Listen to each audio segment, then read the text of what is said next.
This is AV SuperFriends Off the Rails, an almost regularly scheduled open discussion on audio and video in higher education. We'll sound off about our most brilliant ideas, our dumbest mistakes, and everything in between. And because this conversation will almost certainly go off the rails at some point, we'll end up covering just about everything else. And now, the AV SuperFriends. For August... Oh, crap. The whole screen just changed on me. For August 7th, 2026. Sorry, I moved stuff. I'm on laptops and stuff. It's almost like you moved. Yeah. For August 7th, 2026, it's the best sounding and most discombobulated podcast in higher ed. This is the AV SuperFriends Off the Rails, episode number 143. Coming up on 150 real quick here. Wow. Broadcasting live across 3 time zones, but still coast to coast. One of us freshly unpacked, rerouted, and operating from a brand new, as yet undisclosed Midwestern location, a.k.a. Omaha, Nebraska.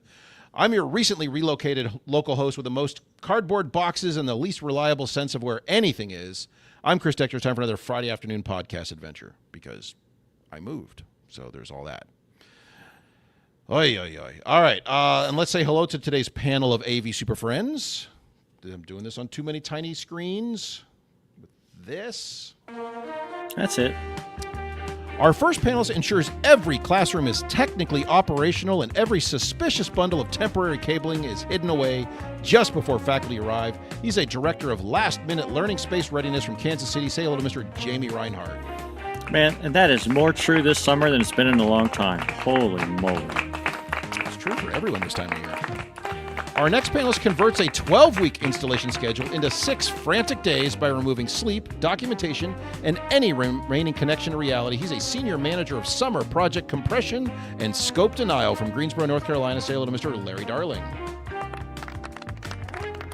And have to unmute himself. Good job, Larry. Sorry. It's been a while. He removed that as well. He'd show up more often. I know. Know where that mute button is. Our next panelist provides executive oversight for projects that spent 9 months under review before becoming a 5-alarm priority 2 weeks before classes begin. He's a vice president of deferred decisions and emergency August implementations from Bowling Green, Kentucky. Say hello to Mr. Justin Rexing. I'm deferring my comments because they're very true, like Jamie's comments. Yes. I'll just defer them to later. This is all very on the nose. Yeah. And a special guest panelist, though dressed similarly and in a normal location. So someone has broken into Mark's office. He coordinates AV installations around lecterns, tables, and millwork that were all promised in June and are currently on the truck. He's an associate dean of furniture, arrival dependencies, and display mounting anxiety from Corvallis, Oregon. Say hello to Mr. Cameron Sofsky. Hey, y'all. Thanks for having me. Hey, Cam, I got a question for you, bud. Yes. What's Mark's mouth taste like? Well, Ew. That's gross. I would say Jersey Mike's, but it's a little bit less They yell fresh. at him in there. It's Jersey Mike's in Oregon. We call Jersey Mike? Yeah, for that microphone to be effective, you have to literally kiss it. So, for I'm reference all of up in those who are listening only. that Yeah, it microphone has is to be super- uncomfortable. Yeah. Yeah. So on today's show, we're going to discuss how we structure our support response and support tools and all that fun sort of support-related things. And we're going to talk about who's got keys to all our stuff, because there's way too many people out there with way too many keys to things they shouldn't have. CH751. Well, I'll just I've grab now copies got of one. those. Justin has my keys. Yeah, everyone has the same keys. But first, a little bit of housekeeping. If you are listening to this as a recorded MP3 while you're frantically trying to label cables, updating firmware, or discovering the facility's moved an entire lectern without telling anyone, true story, we do stream live on Fridays at about 3:15 Eastern, 12:15 Pacific, or whenever Larry finally escapes whatever last-minute classroom emergency has him trapped. You can join us live for this on Twitter, LinkedIn, and YouTube. If you can't join us live because you're too busy trying to finish 12 weeks of projects in the final 4 days before students show up, we'd still want you to connect with us on the socials. You can follow us on Twitter, LinkedIn, Blue Sky, and YouTube. Just search for AV SuperFriends. Please don't forget to spread the word. You can share this podcast with your friends, colleagues, enemies, project managers, faculty members who just submitted an urgent classroom request, and anyone else hiding in a half-finished lecture hall surrounded by cardboard boxes. If you can corner a few new employees or new faculty during orientation and force them to listen to several dozen episodes before issuing them a campus ID or those keys, that would be great. If you want to support the show, please consider donating. Your contributions help us keep bringing you the honest content that you love or that you love to hate. And you may eventually allow us to purchase the one adapter that no one remembered to order way back in May. You can find the donation link for that in the show notes or on the website at avsuperfriends.com. And finally, please go out and rate and review the show wherever you get your podcast. 5 stars help other people find us, good or bad. Anything less will be treated like a punch list item submitted at 4:57 p.m. on the Friday before classes start. That is to say, acknowledged, questioned, and quietly deferred until winter break. So thank you for your support. We could not do this without you. That's Do we not have, fair. like- There's a fall break in there. Do we have like the tip jar on that like button? Like, thank you for liking us. Please submit your tip. 10%, 20%, or 150%. It doesn't work like that. Damn it. Nor does tipping these days either, if anyone hasn't noticed. I've tried. Well, if you'd like, Jamie, I'll set that up. We'll just call it just the tip jar, though. Just the tip jar? Yeah. The Justin All right. tip jar. So, and it's my favorite part of the show. I don't know the rest of you guys. I just love to hear Justin sing along with himself. So you waited for it all week. Just do the news. Go. Yeah. It's like my weekend intro theme song. You should make Like that it's your the ringtone. song that starts my weekend every week. I'm telling you, you should make it your ringtone. It is one of the best accidents that we've ever had on the show, honestly. Can you send me that MP3? No, you have to sing along. Yeah. It's not a bad idea. It's on the drive, buddy. It's on the drive. It is Oh, in it there is? somewhere. Yeah, it's buried in there somewhere. What's I the think file name? I bet it's don't something know. stupid. That's what searching is for. Justin sings. Well, there's so much stuff on there. I just have to type the file name to find anything anymore. Put and Atlas on the my job. on my playlist here on the cart wall. It's called AVSF News Justin. So see if you can find Perfect. it. If not, I'll send Yes, it. that is what it's called. Because All right, so I use that for something else. Yeah. Hey, news what? story. Our news story today comes to us from AV Magazine at avinteractive.com. Link in the show notes. And the reason we brought this up as our news is because it's one of the coolest things out there. We talk about this all the time, and it's glad to see. This makes logical sense, and we're glad to see this kind of moving forward. But the headline is Elgato parent Corsair takes a minority stake in BitFocus. So there's a lot of words in there, but basically. Elgato, which does all the Stream Deck and all the lightweight streamer gaming automation systems, and BitFocus, who makes Companion, which is an awesome super nerdy level automation thing. It's So really now powerful. their parent company is now buying into that, legitimizing it because so many people rely on BitFocus, which I suspect what that means is it'll move from kind of like an open source donationware project to hey, here's some corporate money. Let's put way more into this and let's really develop this out because so many, especially live production events, run on BitFocus Companion This thing scares me. because they're going to charge for it. Yeah. Well, because they're going to... Whenever we see something like this happens to a successful product, they ruin it. Well, mostly because of Show your work. finances, right? What example of what? You got one? I'll come up with one. Okay. But it It's not happens a lot. wrong, We but see am we see a company that's like in the photo editing thing, right? Years ago, the Pixelmator for Mac came out and had a Photoshop alternative, and it was relatively cheap, $30. Did everything I needed it to do that Photoshop did. Didn't have to buy into the Adobe bullshit subscription service, right? And not that having Apple purchased it was a bad idea, because it's still not terribly expensive, but now it's a subscription service that you're only going to get, or you have to pay a lot more money to get it for the one-time costs.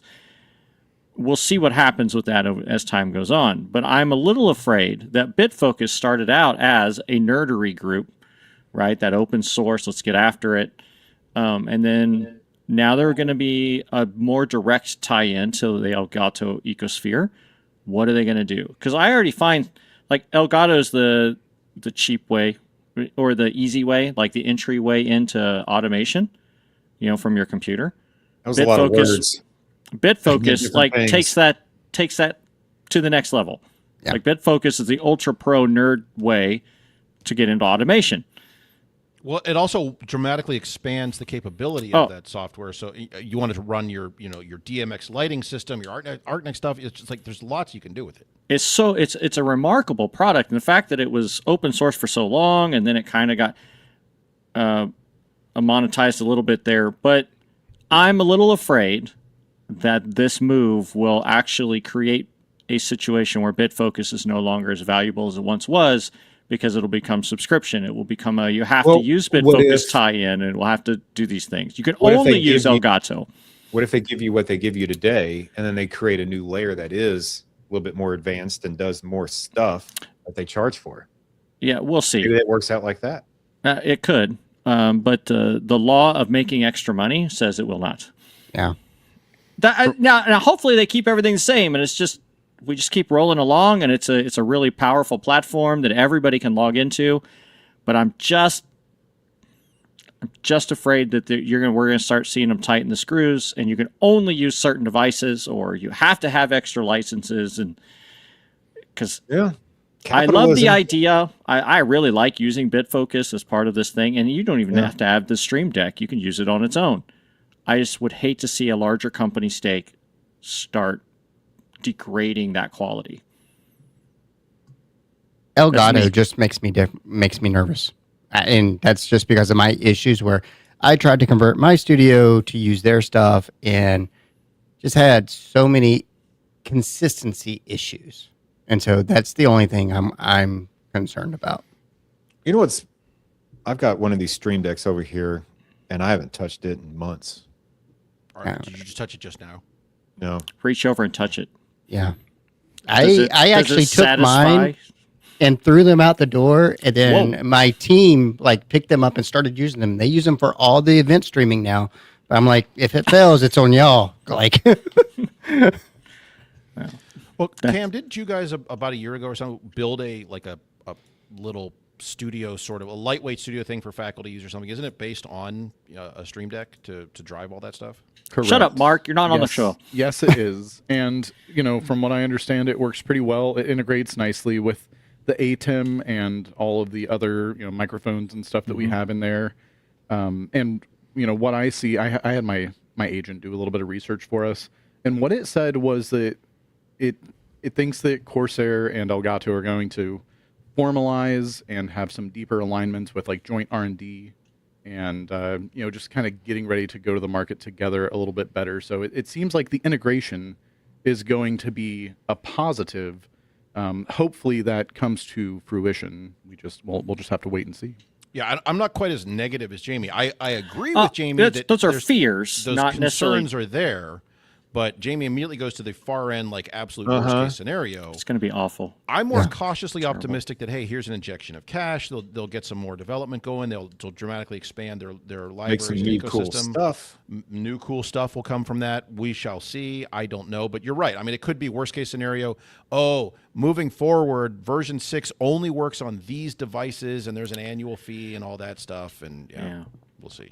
It's just a fear. I just feel like we see this happen again and again across technology, that you have these companies doing a pretty good job, and somebody does give them a cash influx, and what do you know? They have to produce more profit to justify the cash influx. So it's just a fear. I hope it doesn't come to that. I hope it just keeps getting bigger, because it is very powerful and it's a really cool tool. Yeah, and I don't disagree with you in concept there, Jamie, in the broad strokes. But I would say for anyone who's listening out there, if you use BitFocus Companion heavily and buttons and all that stuff to drive your events, to drive your automation systems, write in mailbag at avsuperfriends.com. We want to hear how you're using it and what your thoughts are on where this may go. Is this a good thing that they've been talking about this for a while, or is this a bad thing that this may really slam the door on some of the stuff you've been doing? So, but it does say BitFocus will remain an independent business.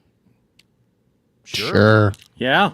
It says it right there in writing. It's in writing. For tax purposes, you got it. Mm-hmm. Yeah. Another quick little tidbit that I found is that the Stream Deck version 7.4 Plus actually supports the MCP servers. So it looks like the community has put together some nice MCP servers for Companion, and hopefully that will continue to proliferate as these companies work together, and we'll have more integration into the automation and AI Is sphere. everything going MCP now? Is that what we're Gotta hope seeing? not. Why wouldn't it?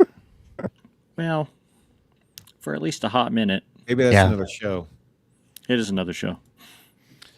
I'm with Chris though. If you're doing something cool with it, whether it's classroom, your little production studio, something, let us know, because this is a topic that we banter about in the background a lot. Mhm. So join in on that nerdery. We want to hear about that, because even though I told Mark to go away, he does want to hear about it too. Sort of. Begrudgingly. You know, Mark's typing in a lot for not being available.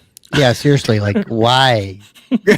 He's probably right now, he's probably someplace stopped for lunch and the kids are running around and he's just like, he's watching the kids He's- while he's on his phone. Yeah, he's It's watching because I them run in kicked him out of his traffic. office. Hey, watch for the big trucks. Either that or he's texting while he's driving. It's just an AI body has figured out to. I think he puts respond one to of us. those like go-kart flags on him and lets them run around so that everybody can see him like in their cars so they don't hit. You know what I'm talking about? The go-kart Oh, yeah. flags that stick up real high with the orange flag. I do. The big Only if they're the orange LED flags. ones. Yeah. Good parenting, Mark. All right, well, let's take a quick break. We're going to come back. We're going to talk about how we do our support structure and all that fun stuff. But first, here's a message from a company who we really like working with. The AV SuperFriends are supported by Computer Comforts, and they've got a brand new product hitting the lineup. Last year, CCI's Evolve Lectern was a big hit, a push-button power table combined with a super flexible AV cabinet. But let's be honest, not every room needs 24 units of rack space. Shocking, I know. And that's where the new AV Hub comes in. It's a lighter, more space-efficient solution for classrooms that still need real AV infrastructure. You get 8 units of rack space, and the whole thing sits only about 10 inches off the wall, which makes it a great fit when you're pairing it with a sit-stand power table instead of building a massive lectern footprint into the room. And this wasn't designed in isolation. The AV Hub was developed in collaboration with Texas State University, so it's built around real higher ed classrooms and real deployment needs. And that means fewer compromises, cleaner installs, and way less, why is this furniture the size of a refrigerator?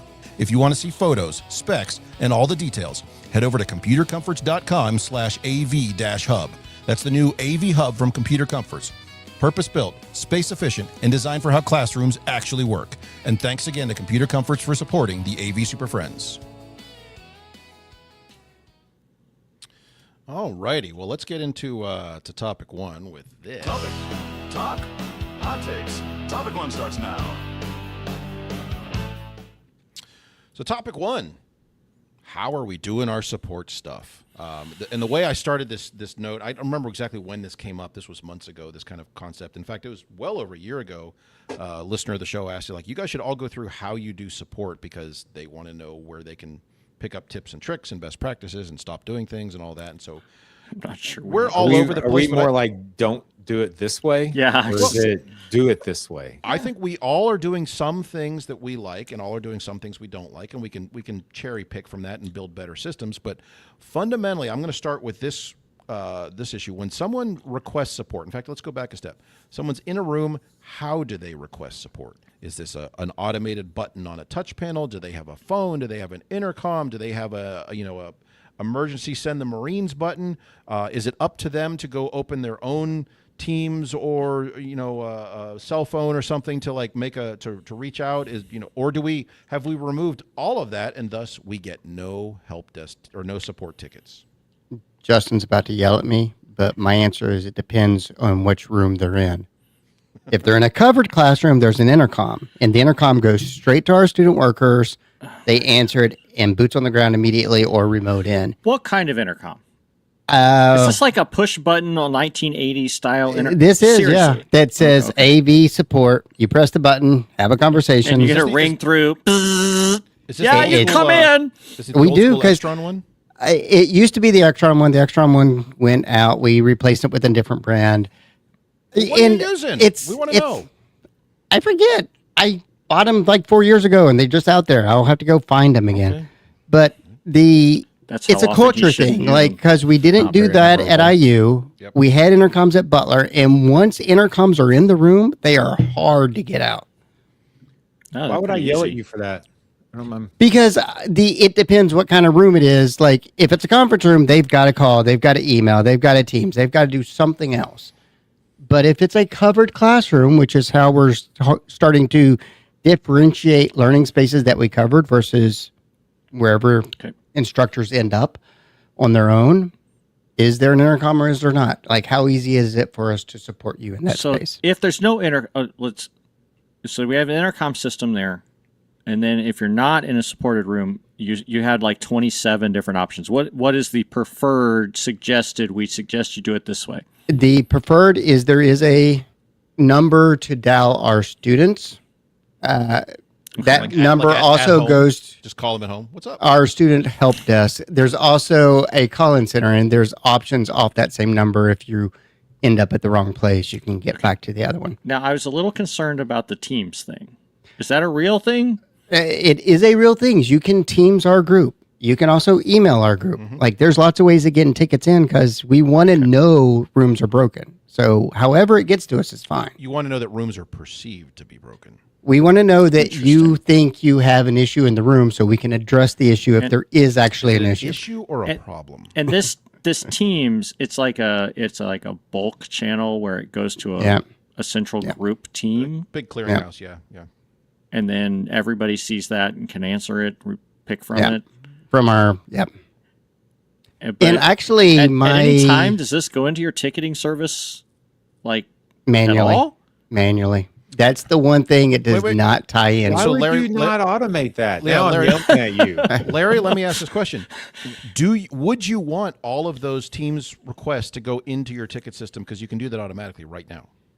No, Okay, then because and I think you've mentioned this in the past. Like, a lot of the calls we get aren't actually issues, and I don't want They are to the instances person. opened against my metrics Oh. for everything Fair that enough. happens to come in. No, What are you're your not wrong terminology? there. It's like, do I capture every single thing and then go filter them back out, or do I try to filter them on the front side before they get in there? I get it. That's very much that's also a cultural thing, so that's fine. But anyway, by the way, anyone listening who uses Teams for inter-team communication, which probably most schools are doing, every Teams channel has an email address. You can get to it like up in click the little 3 dots or whatever. You can add that email address for the Teams channel into your ticketing system, and so when something gets in there, it'll automatically go from one to the other back and forth. Now it's a one-way street, and you can't shut it up. But that isn't a way. If you just want to capture what's coming into the Teams channel, or vice versa, there's ways to do that. So just heads up if you've not messed with it. Interesting. But Larry, so you were saying fundamentally you run a separate support desk or Just for contact AV, service yeah. just for classrooms. Okay. We will support conference rooms. We do everything else, but it's a different SLA if you're in a conference room, a non-covered classroom space. Like, covered classrooms, we're boots on the ground immediately. We are trying to get that I fixed. love this designation of covered classrooms in Knox. Like, we're not going to I- have we're not doing that again, but yeah. Stupid. But like, if it's a conference room, we will log the ticket. If we have time, we'll go right then. But if not, if we feel it'll be there within 24 hours. Do you ever get a little page and somebody said, "Oh, sorry, wrong number," and then Yeah.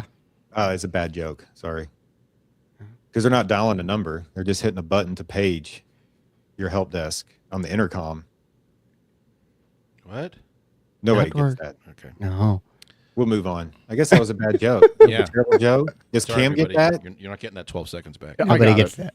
I got it. Yeah, no, it was Damn You it. did not. He's just It was- saying it that. was good. No, I mean, you just press the wanna button, come but back. It was a number. I mean, there were, Oops, sorry, wrong number. Yeah. Like- Oops, my bad. Sorry about So that, bro. does anybody else have separate infrastructure? Cam, and I know you do, so we'll talk about that here in a moment. Does anybody else, Jamie or Justin, do you have separate infrastructure just for, whatever you call it, classroom support, AV support, presentation support, Yes. whatever that is? Nope. A separate number, a separate group, whatever, they're calling direct to them. They don't have to go through the main help desk switchboard. So yes and no. When you added that last caveat, that's where it got a little fuzzy. So the last I remember, and I haven't called our help desk in a while. Maybe I should do it on the show. Call them live. Right So- now. Yeah. So you call 7,000. One of us doesn't support tickets, apparently. No, we don't support Teams great. He only supports projects, Jamie. I know that. We do projects, engineering stuff. So we have a support IT desk like everybody else does. Call 7,000. Extension 7,000. But last time I remember is dial 1 for AV support or classroom support and dial 2 for everything else, and then that would transfer those calls to our help desk that we ran. Somebody picked up right away, and we would get all kinds of stuff because we would pick up the phone right away. So we got printers. Oh, they we knew got- they could get a it's like person. Yeah. least resistance kind of Yep. thing, like Yep. water, Mhm. electricity. Yep. So we've Yeah, done some policies and changes to the wording of that. I don't honestly really don't know, but apparently it's working fine. So we do have our own support help desk. We try to give everybody the same number, but everybody's got cell phones in their pockets, so they can call in, they can chat in, got a little chat and then chat logs, and it filters directly to our team. And then they can just enter a ticket if they don't see it's a necessary emergency, like, hey, the projector's, dim in here or something, but I can still teach class. They might be on the web portal and you just hit submit, and then we go check it out later. So there's multiple avenues for us to submit a help request, I think is what it's called. So that's how we ingest. But Cam, you guys are a little bit closer to what Larry's talking about. I think that we have a pretty nice setup, if I'm being completely honest with Pretty you. nice. I Okay. think so. I mean, like- we'll be the judge of that. It's like, we drive Mercedes here. It's We don't have kind that of nice. Oregon. We I mean, don't drive them; they drive themselves. they do drive. It does drive. It's not a itself, and Rolls it's Royce, but doing a good we job. slum it a little bit. It's just kind of nice. It's okay. That's a nice Ford Escort you got over there, bro. I like it. But yeah, I mean, there are a couple of different ways that people can get in contact with us. So if they wanted to submit a ticket on whatever our help service ticketing platform is of du jour, they can do that. They can pick up the phone in the room and, immediately talk to somebody. I did have a concern with what Larry said about like maybe we're not ticketing every single time that they pick up the phone, because sure, if it's a transfer or something that doesn't really pertain to what it is that AV support is doing, yes, we'll let that one go. But those little things, those little Windows key P, those little you got to press the power button, all that stuff, in my opinion, needs to be documented. Oh yeah, training issues I'm completely on board with. Like if there's a way for us to train better and put better materials in front of the instructors up front so we don't get those, I'm all good. Wow. However, like we'll get calls about the clock in the back of the room not working, or ceiling tiles are stained in some rooms or something like that. Sure. Why you Those are the training on ones your room? I don't want on my metrics. What's your room panel layout? Like, how complicated are your rooms? Huh? Wait, Well, he was or talking about Larry? Windows P, which I agree. Like we get those concerns and questions. You need to go talk to your PC people about that. We are PC that's a people different about And problem. you guys need to fix that through scripting. it's not really a training problem. So Cam, you guys have a physical telephone Correct. with a real phone number. that. And Correct. POTS lines, which I found It's a ring fascinating. down.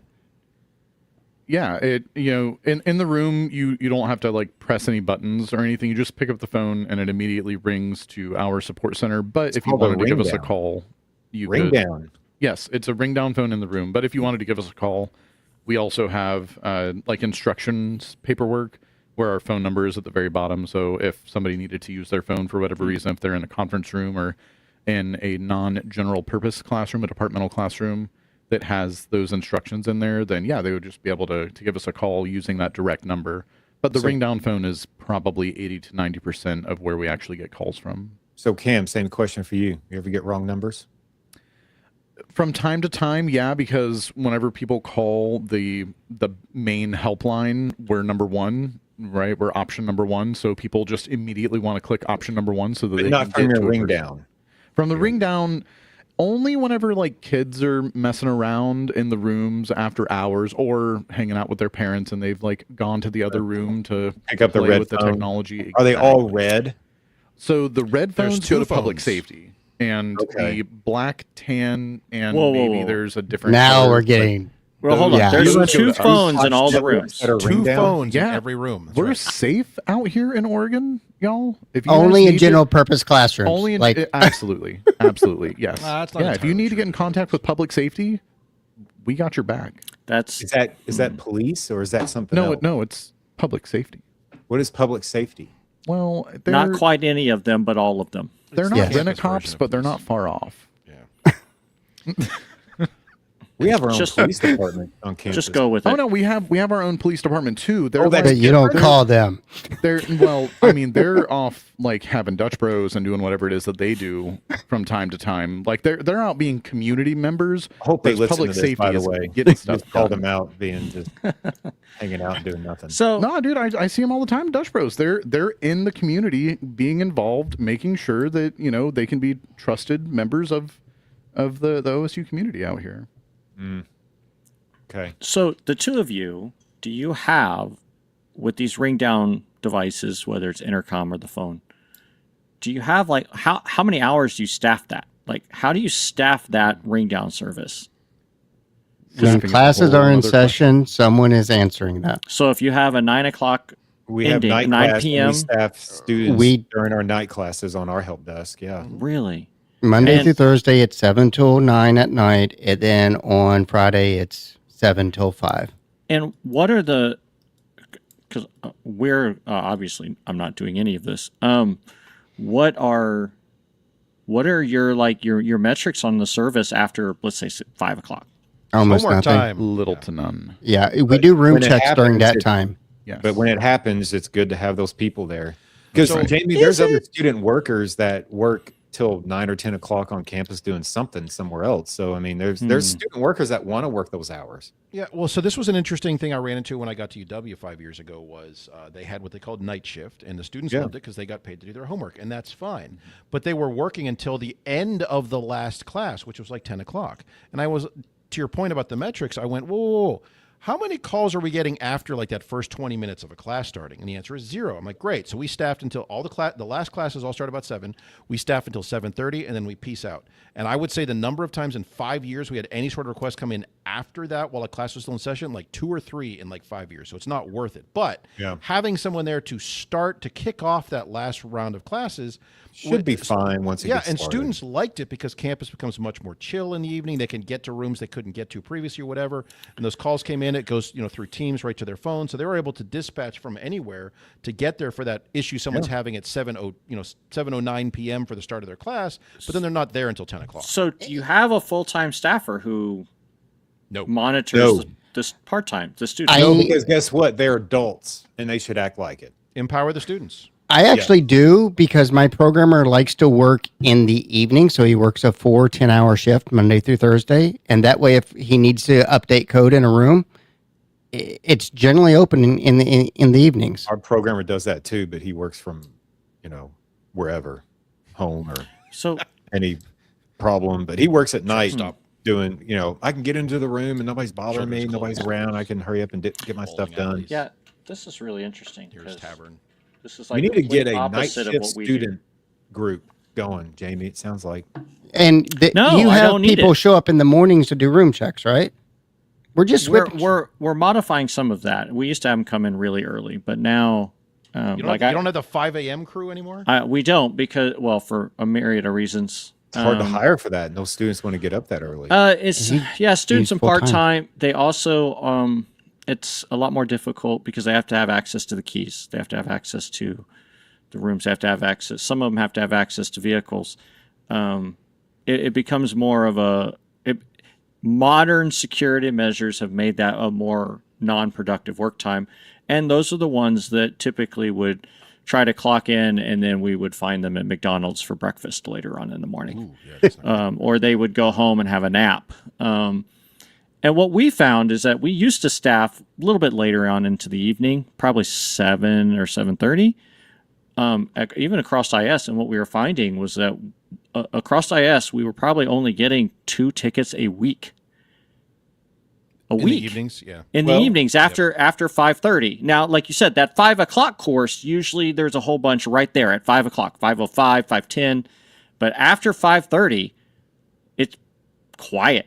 And the tickets we get are not something that can typically be fixed by a person. It's login issues, it's security issues, it's the Wi-Fi's out. It's just things that people the students can't really deal with anyway.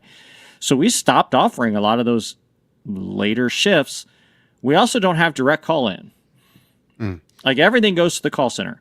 It all goes to the ticketing. Now you can do it like Justin said. There is the chat bot on the website. You can email our support service. You can call the phone number. There's a myriad of ways to do this. And then, as you all know, certain clients out there have barked loud enough that they've accidentally gotten your direct line, and so they're blowing that up as well. Now, I got a question for you all about that night before we leave the night shift. So this may not happen with you all, but it may. So in your, tier 1 classroom supported, whatever you want to call it, classes, they have night classes in there, right, Larry? Yeah. They also We have a have few, sometimes on a blue moon events in those classes that are scheduled that aren't classes. Correct. So this happens to us where there might be an event on campus, like an auditorium that starts at 5, which is a big deal, like the president's speaking. No one knew about it, right? And there's a problem. But then it's in a classroom, right? Because classes are scheduled in there. But there's other problems in other classrooms at night too. And so we're hit with a student kind of getting blindsided by walking into a room full of people or adults with the president there going, I mean, how do you all deal with those situations to make sure you're not surprised by these weird offhanded events that might happen in some of these classroom spaces? If it's the president, that's one of the reasons I do have a full-time staff around. Like, You're going to trust your programmer in front of your president? Oh, that's good. Yeah, I do. Like, Okay. Yeah. I'm just saying, Hey, some programmers, you never know, Right. like for that level some can event, be I would have awkward. someone there. But Well, for most of the time, Do you know students handle it. about that? Hopefully event for that always, level or is event, it you kind would of a know about it surprise, ahead. Oh yeah, or- oh yeah. It We better work be with our. scheduled. I'm not saying president. I'm saying like maybe it's a guest speaker that's won an Yeah. Emmy or Yeah, something. yeah, yeah. Like, Then- If they're using our classroom space, we would know about it. because of the centralized scheduling and how you Well, see so that. not always. I mean, I would run into that, Justin, like you said. They bring in a guest speaker. The College of Business brings in someone in a Tuesday evening. Didn't tell In an anybody auditorium. about it. Yeah. And they're just Right. like, "Hey, we're doing a thing, and this isn't working." I'm like, "Well, you get to get in line." And usually, it takes an event or two like that, and then they start giving us a heads up. Yeah. We Like giving you a heads up, like, hey, we're having this event in this space right. all night, just a heads up. And because we don't have a direct line, right? Because we don't typically offer after hours support. We have created that thing where they know that, okay, I am doing something a little different, and I think I'm going to need help. And sometimes it's I'm going to do a Zoom thing that I've never done before, and I'm a little nervous, and we can go pre-train them, right? And usually Other it times takes- it's a special event like you're talking about, and then we might have somebody there for the first 15 minutes, Yep. give them dual thumbs up, and they can peace out after that. So, and usually it takes one of those to go very badly, and then they You're learn right. their lesson. And then you start getting an email, "Hey, in 3 months we're doing this again. Can you have somebody there for 20 minutes?" Yeah, absolutely, yes. So, I do want to move on from this. I don't want to belabor some of the minutia here, but on the contact thing, some of us have phones, some of us have intercoms. At UW, I had in the general pool classrooms, they had a ring down phone in every room, but it was not at the lectern. It was over by the door. So what's the point of that? It was, hold on, let me go over, pick up this phone that's 30 feet away from the lectern. Stretch it across the room. Right. And it's just like, what was it? I get the concept, but it was never well executed. And they were like, nobody really used these. I'm like, yeah, I Now, get did it. that start with them being an actual ring out phone and then they locked them down? Because that's, old school. You would always put for emergencies, right, to dial 911. By the door. So did it change to a ring down and they just couldn't change don't- the infrastructure in the wall? And that's why I don't have the history. I suspect, to your point, either It's that probably was something- that was either the existing location for a phone, that's why they put the phone there, or Exactly. it was easier to put it over there by all the data drops that came in for the the rack or something like that. But it wasn't at Path where of someone least needs to resistance. be. So it was just kind of like that. They didn't Yeah. think it all the way through, so it wasn't well used. And so the primary method when I got to UW was, and this is where I'm going with this question, is some people have ring down phones, some people have intercoms, whatever. Do we do help buttons on the touch panel or button panel that automatically generate some sort of very generic message of, I'm in this space and I'm having a problem of some sort, can someone come assist, sort of thing? Usually that doesn't do much more than give you an alert that there is some sort of perceived issue. It doesn't Network necessarily mean there is one, islands. but I'm curious, does anyone else do that? Because I do want to say that I removed all of those, and I'll tell you why in a moment. I've seen it done well, but I do not do that. I've Yeah, never seen it done well. No. If you have, I'd like to know how. Network islands. I attempted it at one point. It required some extra resource accounts and things set up that it just didn't work out well because we didn't have a centralized management program. So I removed most of that. We would have a help like button, but would bring up all of the different contact methods. The contact information, right? That's different. But you couldn't do it directly from that because it really never Hard ever to do worked. two-way communication. Like you Well, can. it's not use two it ways. No, You're it's just just- hitting a button. So it just triggers a You problem. can use a trigger and then it sends a basic notification that something's going wrong, but there's no communication back. No.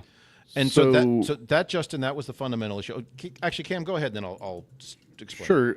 A couple of years ago, I was back home in Florida, and I'm a UCF alumni. And I went and met up with Don Merritt and the team at UCF, and we went and toured a couple of the rooms that I actually took classes in. And they have the touch panel outreach system where, hey, I need help, whatever, and then it gives you like 3 or 4 options to choose from, and then from there it kind of sent a small understanding of like what is going on in the room, right? Oh, is there a projector issue? Oh, is there an issue with the computer microphone? Whatever it is, right? So that they had that in the ticket and could go off of, I think it was only like 2 menus deep. So I think that they did it effectively well. Unfortunately, I don't remember 100% all of the options that they had. One way. Right. It was still one way. And then, if I were doing it, and I think that they did this here at UCF, is I would say, like, do you want immediate assistance now? Like, do you want somebody to come to the room right now? Yes or no?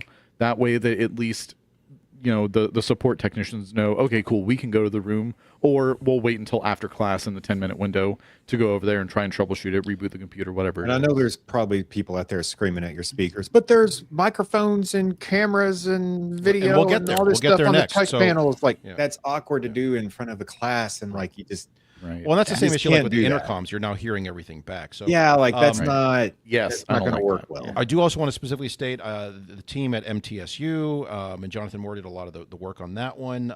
They have kind of like a self-guided like wizard to go through when stuff isn't working. I've seen groups who have a very robust program that allows a lot of self-service, like you can reboot stuff, sort of thing, like that microphone isn't working. Would you like to restart it? Yes. If you're going to go through that amount of time, and that can solve some issues, and then, oh, it's now working, great. But that's in front of an audience of people, and that's precious time, which is why most people, we find, just want someone to be there. Even if that's going to take 3, 4, 5 minutes for someone to show up, they just want someone there to assist. But so what I was going to say on why I removed the help buttons to request help, because it said request help, and then it would say, Cam, like you mentioned there at UCF, what sort of issue you're having. Is it a projector issue? Is it a computer problem? A microphone problem?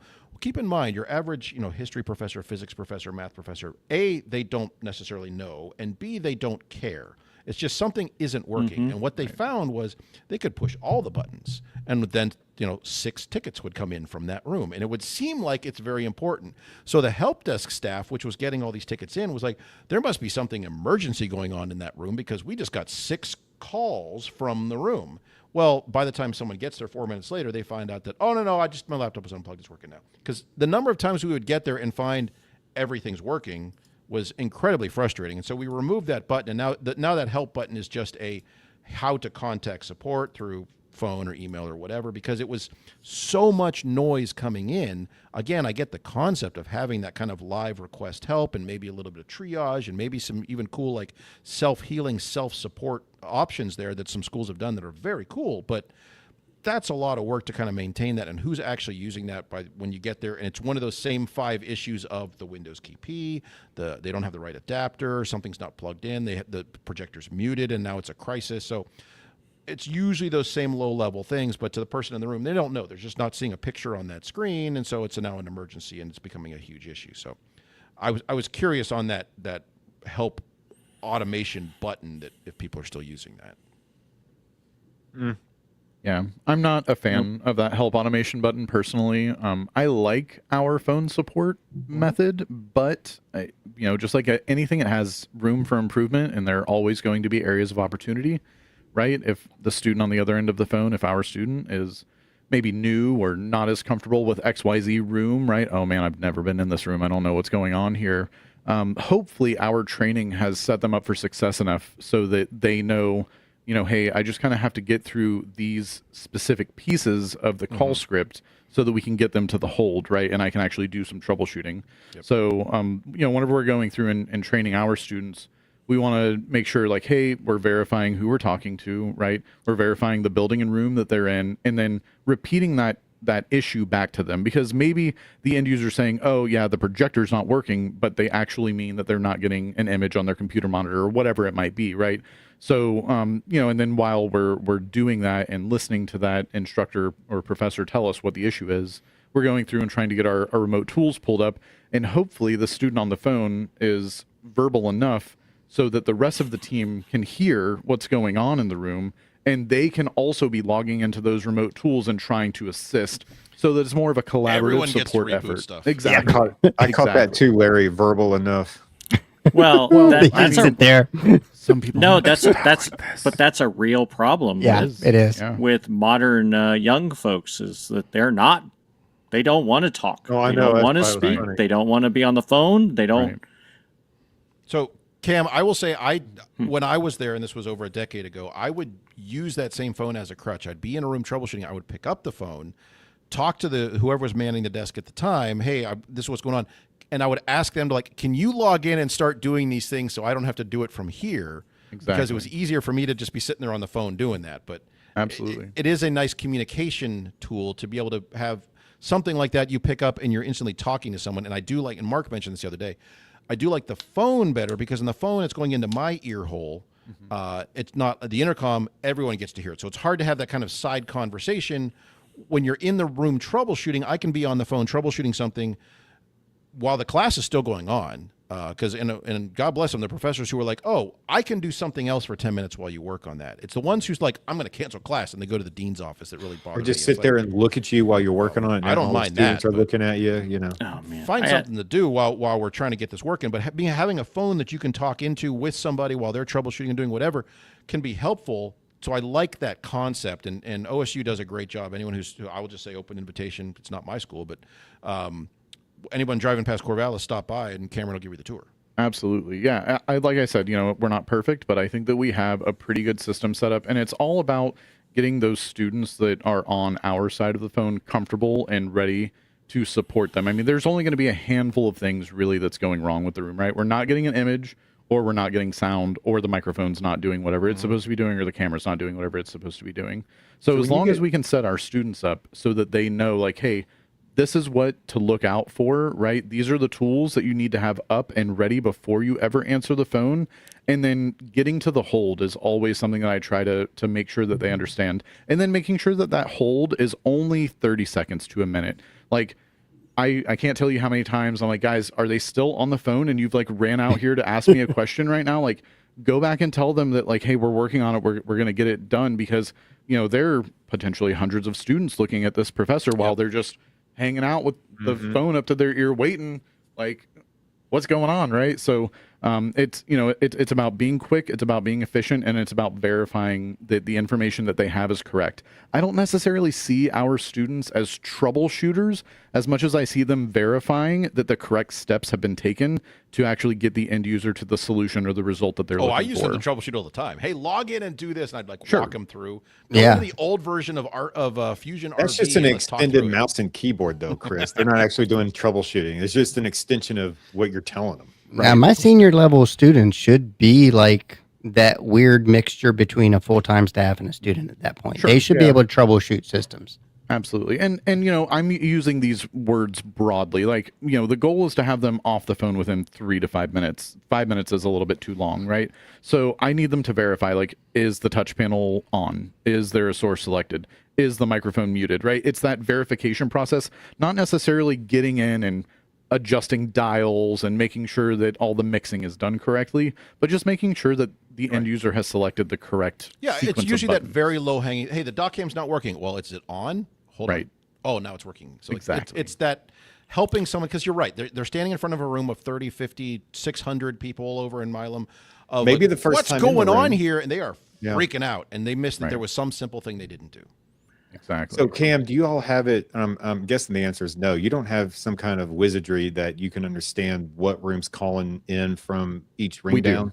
We do. Yes, Whoa. it shows which room is calling in, but It's called caller ID. We do too. Well, I know, but it's all closed, and you got to have all that set up and yes. Calling from secret room. registered. But part Blocked. part of the call script that we have, and the call script isn't like supposed to be used verbatim. It's just, a nice guide to help the students out, right? They need to know what things to look out for. So during the call script, we do want them to verify, hey, just to make sure you're in link 100, right? Yeah. And while they're doing that, that hopefully gives the end user that sense of confidence that, like, okay, cool, I've called the right person. Like, they know what they're going to be able to do here. And, it sets the call up for success, because you want the student technician or whoever's taking the call to maintain control of that call and not let the professor end user just like freak out and say like, oh my God, you guys aren't doing anything. I don't know what's going on. Right. You want to make sure that that student is prepared and able to support that end user to the nth degree. Cam, do you guys have music on your hold when you put them on hold? There is some type of Like little heavy elevator metal? music, yes. If it's hold specifically, I don't know about mute, because Like mute and hold are two Metallica? different things. I've got a band. I can make some for you. That sounds nice. I'll just leave this on. Thank Oregon you. State fight song. Over and over again. Just to, Oh boy. Your call is important to us. We'll be right back. And I think that there's another step to this too, is that we're not just building students that are able to take phone calls and are able to effectively, quickly troubleshoot AV issues in the room, right? We're helping them with communication. We're helping them develop empathy. We're helping them Yeah, it's develop problem solving. Yeah. problem Empathy. solving, systems That. thinking. There's so many things. Being able to meet the goals, right, that we've set out for them, so that they can correctly document the issue. All of those things are going to come into play regardless of what industry they're going into. They have to be personable, right? Customer service is in every industry that we go into, in my opinion. Maybe not yours, Larry. And unless you're a Except for programmer, cell phones. according to Justin. I mean, What? even then, though, the programmer might have to talk to somebody at an executive level and might Yeah. need to have those No, personal right. skills. You're in Programming- trouble if that's happening. That's what I'm saying. Programmers will talk to people. It's just, do you want some of them doing it? That's like when you go to Infocom, they hide the engineers because Yeah. we all They'll want to tell the talk truth. to them. They'll tell the They truth. don't want to talk. They don't. Shh! Put that engineer away. Well, how did he get out? So I do want to say that, and again, OSU has a very robust support mechanism. There's a lot of remote tools. There's a lot of kind of culture built around having that there, and I think a lot of us kind of have similar bits and pieces of that there. It's well structured. It's well run. It's well operated. There are some additional things, like sometimes there are cameras in rooms, and a lot of us have PTZ cameras for COVID that you can now log into and at least see what's going on in a room, or maybe you have that kind of wide angle public safety / classroom oversight camera in some spaces too, not in all spaces. And they're usually, if you put a camera in the right place for conferencing, it's not in the right place for seeing what's going on in the room, but at least gives you some sort of insight, visible insight into a space. And then we all have these same remote tools we can all log into. And yes, every ecosystem, control system manufacturer has their own giant system, which you have to have in 27 other tabs with all the other tools to make it actually useful, even though there's no like one, giant dashboard to see all the stuff. Maybe And there could be. Well, there could be. And some there people could are be. writing things to Stay get there. tuned. But Make one. I will say at the outset, the red light, green light stuff, I don't care about that. I was talking to someone about that the other day, and they're like, oh, we can see if something's online. I'm like, that tells me nothing. That tells me that one device at least talked to the network in the last couple of It minutes. tells I me don't- that it's plugged into the network and it's maybe on. maybe on, and it was several minutes ago because these things update routinely. The heartbeat's 60 seconds or 5 minutes or whatever it is. So that's like the entry level, and so that's not what we're talking about. We're talking about beyond that, the ability to like, I'm now can log into the live audio processor and see, yeah, those microphones are muted. That's weird. Let me just unmute them from here, and now you can do your class. We'll go troubleshoot that later to find out why that desynced or whatever it was. There's a lot of tools out there beyond that, and this is where it gets real kind of custom, depending on the institution, depending on the culture, depending on the staffing, depending on the programmer and the programming that's gone into these spaces and how remote they have. I do want to say at this point, unfortunately, I don't think we have time to go into all of this. So we're going to have to do a part 2 on this. We're going to have to do more information on the support structure, the tools, the methodologies, and everything we use, because we're just kind of getting our feet wet on this, and there's way more to get into, and so we're going to have to come back, and Cam will have you back to talk about more stuff, and you can shove Mark out of the way, and we'll do that. But Awesome. Look forward to it. No, you have to share the same microphone. you just Back- right next We'll to be each other. all up on this mic together. like backup singers.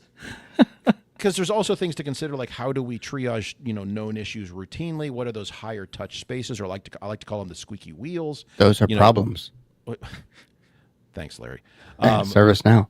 They're all or problems. in Larry's No, they're not parlance, all problems. The covered spaces versus non-covered spaces. Then you have people like me who don't care. Is there somebody in that room right now who needs assistance? We will assist, but I get that. So, and then there is the academic versus administrative. You're in a conference room versus a classroom. You're in an event space, and how do you structure all that? And this gets real messy real quick. And so, unfortunately, we're not going to have time to get into all that. So, that said, I do want to come back around before we get to our short topic here at the end. Any last things that people want to say about their support structure? Anything we missed? Anything burning comments we want to make before we move on? Just a big shout out to the students for what they do. We wouldn't be here without them. We wouldn't be able That to is effectively an excellent point. move forward. So yeah, thanks to the students. Yes, Dawn and Lawrence and the team there do a fantastic job managing those students and kind of getting them trained up to do all of that. And that's been something that's been like in place for like 15 plus years. This is not something you start up overnight. I will say, if you are at a school and you constantly find yourself being pulled in 1,000 different directions and all that, hire some students, empower them to be that tier one, to be that triage, to be that voice on the phone or that initial troubleshoot or whatever. And some people they're going to blow their minds. Give them access to log into some of these things. Let's show them how to trust them, empower them. First of all, hire the right people. It's not difficult. All of you are at schools of 3, 4, 5, 50,000 students, whatever it is. Find the right ones. Don't take the first warm bodies who walk in the door, but find the right there's students. a handful of capable students in that group. Yeah, of and train 50,000. them. So I run into this all the time. I'm like, we've had bad luck hiring students. I'm like, then you're terrible. Or at you're it. not. Hire You're doing better it wrong. students. That was my point that I wanted to jump in on. Is well, I hear a lot of people are like, "Oh, they're student workers and they leave early and they're not reliable." That's on you. Yeah, That's on you and your culture and who you hire and how you hire them. Are you bringing in your students and treating them like an informal interview and you just kind of brush them off? They're not going to treat that job seriously. If you treat them seriously, they're going to give that back. So that's a good point. And we are going to do a show on students, hiring students, how structuring those job listings. We talked about that with Tim a few weeks ago, about the students that he has at Clemson and how to build that and how to structure it so you get the right students, you get the right people interested. That process of hiring them. Yes, it's going to take more time on your part. I've been places where they literally they put up a sign, "Hey, I need 5 students this semester." The first 5 would come and get the job. That's not the way to do it.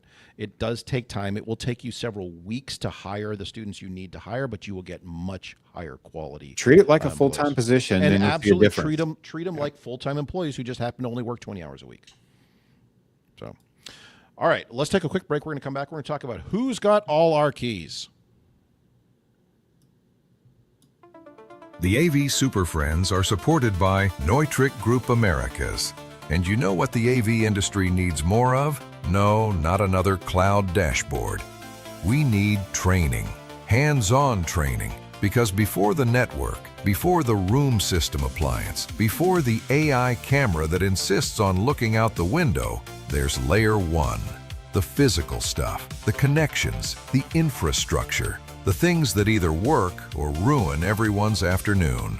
That's why Neutrik is investing in practical education built around real-world skills and repeatable results. Their FAST method, fit, attach, secure, test, creates a simple, memorable workflow for proper termination practices. It's hands-on training for the people building, supporting, designing, and maintaining AV systems in the real world, because Layer 1 gets it done. Neutrik, what to use, when to use it, why it matters. To find out more, email fast.training@neutrikgroup.com. All right. So, Justin, you mentioned it early on here. We joke about this, who has all our keys, and you said CH751. That key will run a lift and open your lectern, and A lot of manufacturers use those same keys. I've run into that myself. do you know you can turn on a Bobcat with one of them? Really? Yeah. I need to try that. I'm not going to advocate for it, but you can go to Amazon and you can search for heavy equipment keys and just order a ring of them for $20. Yeah, don't ask me how, but you can operate a lot So of if heavy anyone machinery wants a with it. front end loader by the end of the day, I'm just saying. Front end loader. Yeah. Yeah. They are available. About $20 at Amazon. Anyway, so yes, one of the frustrations we have is so many manufacturers, so many furniture manufacturers just use the same key. They buy a big box of keys, they drop them in there, off they go. I'm more curious, let's get beyond that because that is a problem, and sometimes the equipment cabinet you have in your garage will also open the lecterns at work. Have you run into the issues where suddenly you find out that like there must be 50 people on campus who have the keys to the back of my equipment racks or the back of the lecterns, or they can get into this credenza, and where do they find? Because what happens is someone leaves them in a room, or 6 keys came with it and we saved 2, but 2 of them disappeared or whatever. But how are we addressing that, or have we run into issues with that? Have you reached I a point don't where you know. care? I think do actually. Yes. It depends on the group. Like I So, have. this is not going to go where I think you think it's going to go. So what I've noticed over time is back in the day when you had these all-in-wonder boxes with the VGA connections and HDMI all there and things that everybody's familiar with, people got into our lecterns a lot more. Now that everything's a Cat 6 cable and they open it up, they're like, I'm just going to unplug all of them now. and so they, and plus the front of them is, we don't put blanks on everything and close everything out on the front. So there's still things that you can see and touch. No. And there's also the power cable that goes into the wall that you can unplug and plug Well, you in. can't which stop now- that. Yeah. So Well, you You can. can hardwire all your lecterns. There's always a way, Chris. Well, But Most of ours are we've hardwired. seen this problem It's a computer pigtail comforts straight make down. something too. over the past 10 to 15 years, I think, based upon the equipment we spec. And sometimes I've got one little widget in there that does all my stuff because everything else is hidden in the ceiling or somewhere else. Are you installing fake widgets to get? Yeah, I decoy put widgets? boxes in there that just flash lights. Like, wow, unplug that. Yeah. We don't see this as now, whoever said this, depending on the client, like for instance, you know, athletics, they might have like a video person that likes to get in things, or somebody that knows a little bit about something and is Why does in it have the to be someone who moment right knows there and something getting to yelled cause at by issues? someone. They might do Yeah. that emergency. I don't even know what this Our- stuff is, but let me. Our music school is bad about creative Right. wiring. Mhm. Well, And it's a lot of that. A little bit of knowledge is a lot of ignorance. Yeah. And so we used to worry about it a lot more, especially like about locking things up because we had Blu-ray players and a lot of the stuff we were putting in there people wanted at home, right? And that's not, like Justin said, that's not necessarily the case anymore. Yeah. It's Like- different like- now. It's a little bit different, except for computers apparently. But Memory in computers. yeah, it's just what's don't- inside the They computer, don't not want the actual They computer. want the memories. Yeah. But we used to have like all of our desktop support, so the computer support folks all had keys, the AV people, the network people, because those people all need, and even the facilities, because if they needed to disconnect that power whip for some reason, they needed to be able to get in there. Whoa, you hardwired your lecterns? Yeah, because Justin, you we just got said you did. just said that. I was saying that as a joke. no, we seriously did. We always have. We even have a cutoff. We had a cutoff switch inside the desk that went to the projector plate, so you could get into the Projector plate. Where? right. Because the old Epsons, those like 820s, 821s, the 750 or 780s, or 7800s, they used to just lock up. What's And a the projector plate? They did, yeah. The only way you could get them to come back online is you had to power them off. So you could either bring a ladder or pop open the cabinet and hit the little switch inside, and you could power it off that outlet and power it back on again. You know, that's not supposed to work like that. Yeah, You can't. You can't. You can. You can. can. it's So, same real circuit, quick, right? All right, But back to Yeah, keys. you can't just cut a But we- projector off 10 years ago and expect it to survive. well, it was It's like it was It's already already locked dead. up. in use. Oh, you're talking about like a dead projector, not one that's Well, on, you're it rebooting wouldn't with a- function. if it was on, you couldn't get it turned off, and if it was off, you couldn't get it turned on. You couldn't get it switched, couldn't get it to do anything. It just sat there and burned or did whatever. You ever have a projector blow up when you turn it off? Every now and then, but whatever. Okay. At that There you point, go. we so badly wanted to get rid of those pieces of crap that if it blew up, better. But we used to give out the keys. And then what we found is that now most of those people, they would pop those locks open the rack. And then like Justin said, the eyes would bug out. They would just be like, oh my God, I don't know what any of this is. And then they call us to come take care of it anyway. Especially if you use a tie rep every half inch and tighten those down and leave the jagged edge. Yeah. Amen, It brother. won't get in there. Kind of at a 45. So, Yeah. But Cam, now, go ahead. we have a few people that we like to take keys away from, but not even worried about it much anymore. Have you ever record one of your racks because it was such a problem? Yeah, I'll get to that in a second here. Yeah. I Cam, did. Go ahead. But Cam has something first. I was just going to say big shout out to Computer Comforts, CCI, because we have a couple of their lecterns and modules. And on the back of their modules, it allows you to do like a number pad lock. So I really like that. I mean, like, sure, I have my keys and they can get into the back of the cabinets, whatever. But there's only one key that we have, and we go through the key shop. And they do that on our like Right, because normal you guys modules. rekey every lock that comes in Yes. before it hits the ground. I mean, Don Right. has that box of cores to go Yes. put more Man, locks that in. So it Oregon is the money. same. I know. I've been thinking the same thing this whole time. Well, But the Computer Comforts was really nice because we could just put in a 4-digit code and then lock it up real easy 1, 2, peasy. 3, 4. Yeah, well, yes, obviously. And next Please year, tell 1, me 2, it's 3, 5. 751 something. 867-5309. It's 1988. That's more than 4 digits. 1988. By the way, Damn. 1988. If it was good enough for Panja, it's good enough for me. That's right. Yeah. Free Her tip name for is anyone Ginny. listening. When you find a keypad on a touch panel, try 1988. The number Yeah. of times that works will blow your mind. Anyway, so yes, to the question about recoring. So we had so many different types of keys out there and so many different things that granted, unfortunately, I'm no longer there, but I left.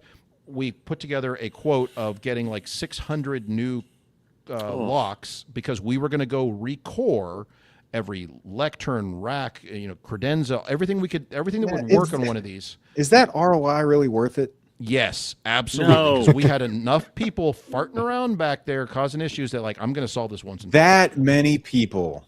So here was again, I wasn't there, but here's what happened.